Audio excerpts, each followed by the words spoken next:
like which rights do women not have equal access to? About to say abortion. I am. Bodily autonomy. Okay, cool. What besides that? Nothing. I think bodily autonomy is a pretty important one. So. Okay, sure. Anything else though? That they're not equal? The statement is women have equal rights to men in the USA. So aside from bodily autonomy. Aside from that, is there any other right? No, I don't think so. Just that one? Mm-hmm. Maria? That's all I could think of right now. Abortion? Okay. I'm still waiting on Amanda here, but so I'll go ahead and dive into that.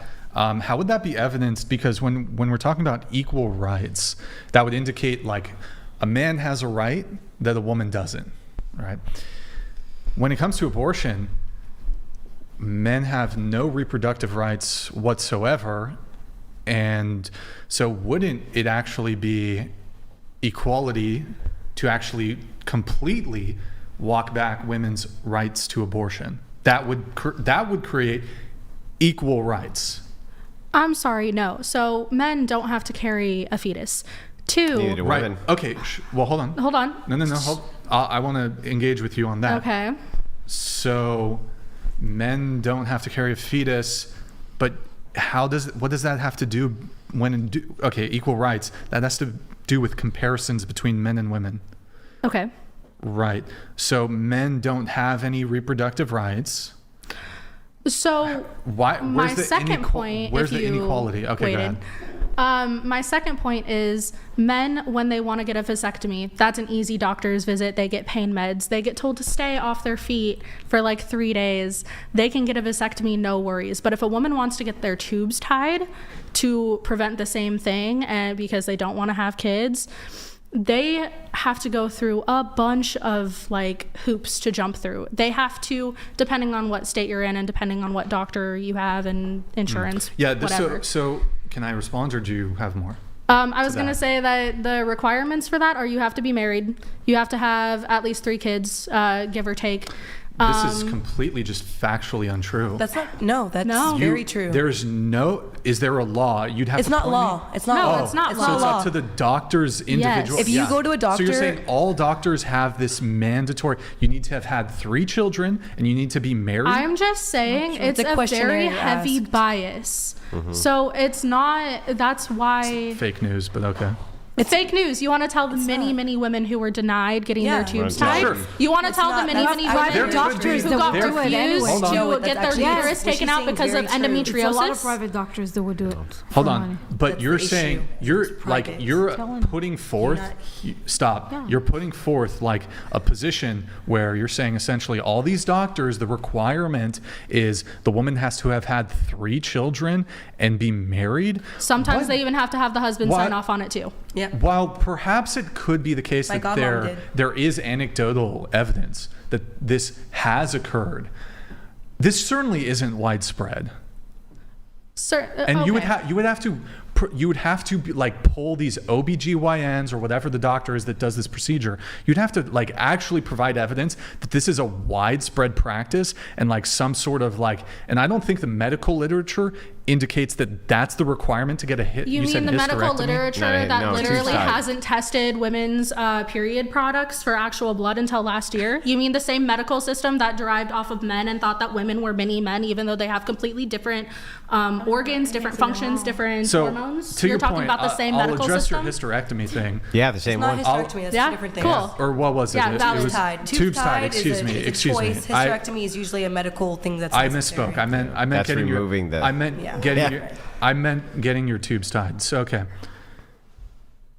Actually, I'm happy to engage with this. Yeah. So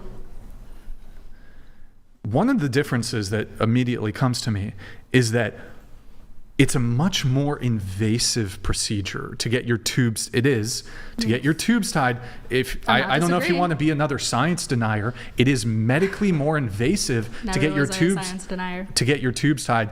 The getting the what's it called? Sorry, I'm blanking on So it. a voluntary procedure. The vasectomy, you're like in and out in 15 minutes. You can also Okay, get it so that's a reversed privilege most that of the men have? time. That's just the kind of the point nature. is like they're making sure that you are set in it, because vasectomy can most times be reversed, whereas getting not your tubes tied can be reversed, but like if you get them cut or anything like that, it's a permanent decision. So his point is like the medical staff is just making sure that you are completely sure in your decision, because it's a lot easier to get a vasectomy than it is to get your tubes tied. Well, Yes, both are still voluntary procedures, though. So but, why? but let me give you. I was just saying what he was perhaps saying. a good I appreciate to it. piggyback off Kiko. She makes a good point. In spite of herself, she didn't even mean to make this point. Even No, I know though what I it's was really saying. good. Even though it's really good. What does first do no harm mean? Do no harm. First do no harm. That's what every doctor operates under. The idea of first do no harm. Yeah. Let me give you the argument, and then you can respond. Okay? So my argument would just be this, that if that is the case, right, that you take in the Hippocratic Oath, which came from Hippocrates, right, and he says, hey, first, you should always do no harm. If it is the case that a doctor, let's say, was performing women getting their tubes tied at like 22 for these women, and then would see them at 27 going, I regret this is awful, this sucks, this is horrible, and he had that experience over and over and over and over and over, doesn't it stand to reason that that same doctor would say, okay, this is doing harm? Did that actually happen, though? It does. Yes. Not only does it happen, but men are coached too when they get a vasectomy, especially if they go in young. You probably don't want to do this, and you should wait, and you should wait for an elongated period of time. But the difference is that men aren't going back to the doctor, right, and saying, please undo this. Women are going back to the doctor and saying, please undo this, or I have regrets, or it's causing me mental health issues, this and that.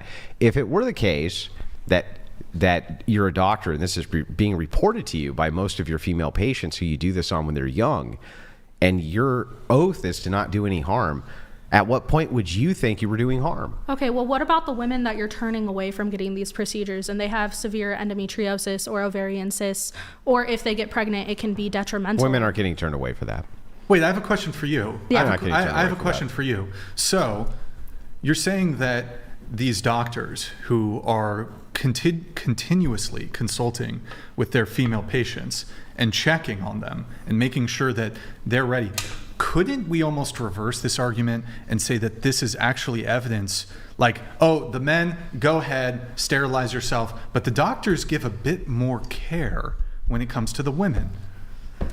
You could say that it's care, but oftentimes I believe it causes more harm. My friend's mom had endometriosis and got pregnant in a very,